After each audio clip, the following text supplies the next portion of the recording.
Harrison, during the 2-minute warning, you were going out, going some rest up in there, just mentally and physically ready in case that scenario happens?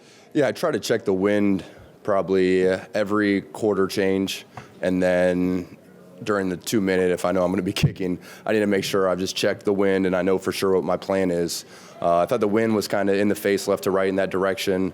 The Bengals were able to choose in the second half which way they wanted to be kicking for the fourth quarter, and obviously they wanted to kick towards the tunnel. And Evan made a great 53-yarder or whatever it was to go up in that game. But yeah, just making sure I've dotted all my I's, crossed all my T's, and I know which way I want to kick the ball with the wind.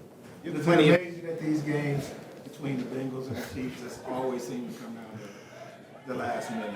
I know they're always very tight, and this game reminded me of the 2022 AFC Championship game. I think it was a 48-yarder right hash kick to win the game as well, go in that same direction. So when you go into a game like that, I mean, any extra preparation? Because you might expect that. No, I mean, I expect to have, a lot of kicks every single game. I expect the game to be close and for it to end with a game-winning kick. And I feel like if that's my mentality going into every game, I'll be prepared for whatever comes my way. Harrison, you have a shortage of game-winning kicks, including playoffs, Super Bowls, things like that. Just what do you feel is the key to staying calm in those moments where the game is on the line, win or loss?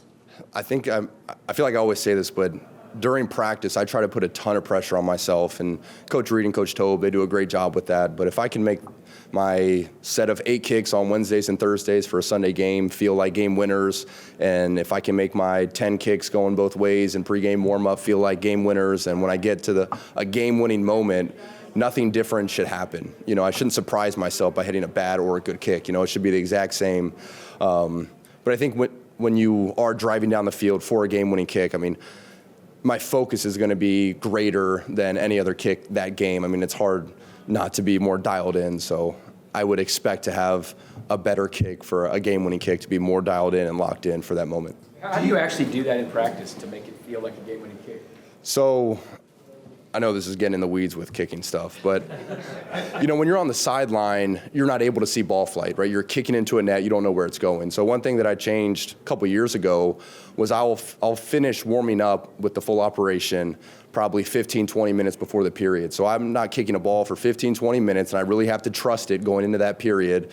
And then mentally, I just try to put a lot of pressure on myself, And then again, when you have Coach Reed standing behind you for every single kick, and we don't have music during that period, so the whole team's watching, it's kind of awkward silence, and it's just you, and are you making your kicks or not? And there's nowhere to hide. And, I think that prepares me really well for game days. How close were you guys to actually trying the 68-yarder? Yeah. I don't know.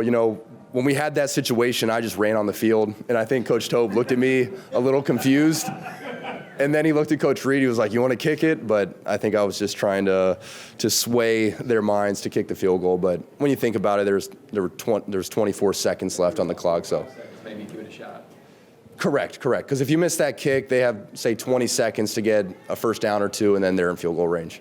So, the adrenaline, you got 75,000 people who are breathless in a stadium. That you can't replicate that during practice, right? So, yeah. And the adrenaline and all that goes into it. Do you allow yourself to feed off that energy, or do you try to block it out and kind of control it? I think I try to block it out. It's hard not to feed off of it, but I try to block it out. What I don't like is when you're trotting on that field and the whole stadium's clapping, you're like, the game's not won yet, I still got to make this. They're like, oh yeah, okay, Harrison, he'll go make this kick. The offense did a great job getting him in position, but it's not a gimme. And that's one thing that I've really worked on, is making every kick a big kick. So even if it's, say we have a great touchdown and the whole stadium is erupting and they're applauding and they're happy, I really got to get in the zone for that extra point and convince myself that it's a game-winning kick, because if I don't, I'm going to feed off the energy. I'll be relaxed. Oh, we're going to make the extra point, and then you're not dialed in, and ideally you make it, but you might miss it. So I try to be locked in as best I can. Yeah, it's tough when everyone's clapping, like you're good to go. But again, when it is a game-winning kick, my focus is going to be locked in, and I'll talk a little bit more about practice and how I put pressure on myself. It's easy as a kicker in practice. You're messing around, you're thinking about other things when you're kicking. But if I can go through my mental cues that I do when it's a game-winning kick, then that's just going to give me more practice. So if you're going up for a game-winning kick and the crowd's cheering 75,000, you start to think about that, like, well, what if I make this? What if I miss it? You're not thinking about what you can control. So I just talk to myself for game-winning kicks to block out any of the pressure, and that's what I do in practice and for extra points, for all of them. I'm talking to myself and kind of trying to block out pressure that might not even be there in practice. You actually got a couple of fun kickoffs today, right, Tom? Yes. Yeah, that was a lot of fun. I was pumped up for the first kick that we had that they covered. We got them, I think, to the 24-yard line.